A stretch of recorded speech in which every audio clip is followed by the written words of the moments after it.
Yes folks, how's it going? Mark Hamill here. We are going to give you a wee bit of behind the scenes at one of my workshops. So this workshop is completely different and it's a wee bit of a strange and unique concept. It's ultraviolet light. Ultraviolet light is mainly when you go into nightclubs back, if you're old enough to be my age, back in the day. Anything white on you used to glow, your teeth used to glow, your eyes. It's ultraviolet light, the kind of purple light that's used. We will be doing this in a blackout theatre, completely blackout in Newgate Arch, which is an amazing facility local in Derry City.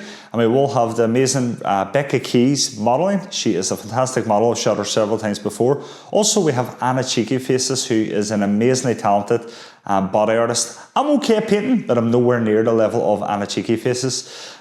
We will be giving these quite a detailed insight into what we're doing, what we're planning to do, and how we're getting this concept put together, so to speak. And it is really, really unique and awesome, guys, that you're going to be able to kind of see behind the scenes, get loads of information, hopefully a wee bit of inspiration, and you can take the information I'm showing you and hopefully apply it to a theme yourself. So before we start, I am going to give you a behind the scenes of what equipment you would need before you would take on this shoot. And there's cheaper ways of doing it, but there's some cool ways to do it to kind of get it right first time. So the first thing you're going to need is obviously water-based ultraviolet paint. This can be purchased on Amazon. It's pretty cheap. You get it in the small tubes. And it is important that if you are painting it in skin, folks, you read the instructions and make sure that it is suitable to be painted on the humans, because there is some oil-based paints and you don't want to be using those on skin as it can have a reaction. So the water-based ultraviolet paints, and they are supplied by Anna Cheeky Faces. Secondly, this is an important one here, folks. So we do have a tripod stand on wheels here for me. So if you're just checking this out, we do have this on wheels. I'm going to pop this across, and we do have the ultraviolet light. It is plugged into the main, so it is a continuous light.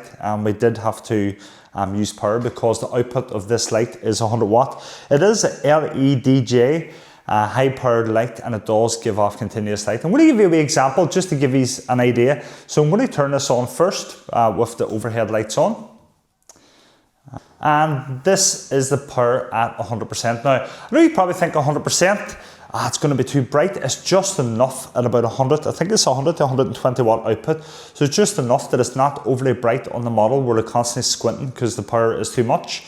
And we do need continuous light. There is some photographers that do strobe, but I just think it's easier to conduct the shoot and change up what we can. We're going to kill the lights in here now.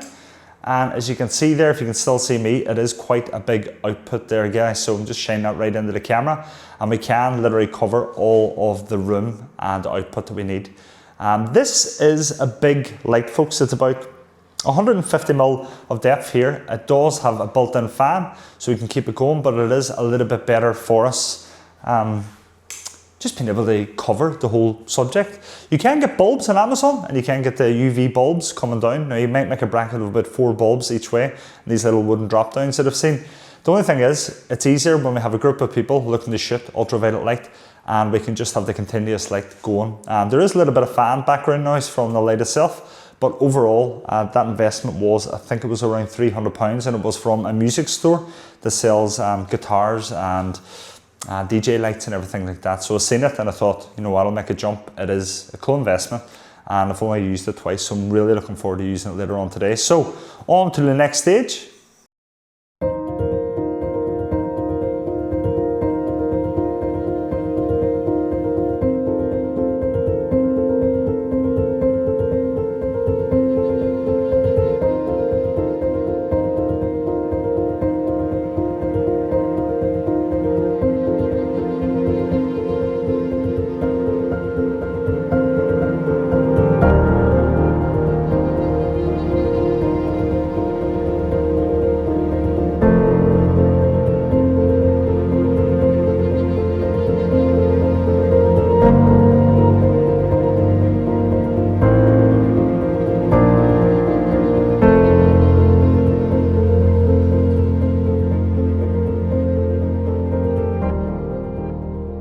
Right folks, so can we start here now?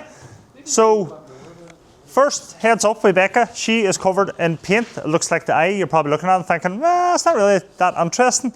The thing about UV paint is it's ultraviolet, so we're going to activate the paint by ultraviolet light, and then it's going to bring out all the patterns in the actual paint there itself. So that's coming in here. The thing about this room, a big advantage is that it's completely black on the floor and in the background. We'll typically be using all of this shoot on continuous light with the lights out. Can we get you with the lights out? So this is also attached on. So this with the lights out, and Becca kind of looks a wee bit bright, but when we activate the whole scene, cool on that, folks. Isn't it? Becca's like, Jesus, what's going on here? So Becca, we'll get you a wee side step coming on to your right there a wee bit more and stepping forward towards me. With the light on her, this light is an output of 150 watt, and as you can see yourselves, this is a problem here now, trying to get this. See yourselves, trying to get the shoot in place, and we have loads of room, folks. The only thing I will say is, please be careful of the cables on the ground because we are with the lights out. Off the bat, I am up to 500 ISO, 640 ISO at f2. So anybody be at 2.8, I am at 640 again, probably up to 800. So first one we're going to do is just change the pose there, Becca. That's so cool. Isn't it? That's class. Oh dear.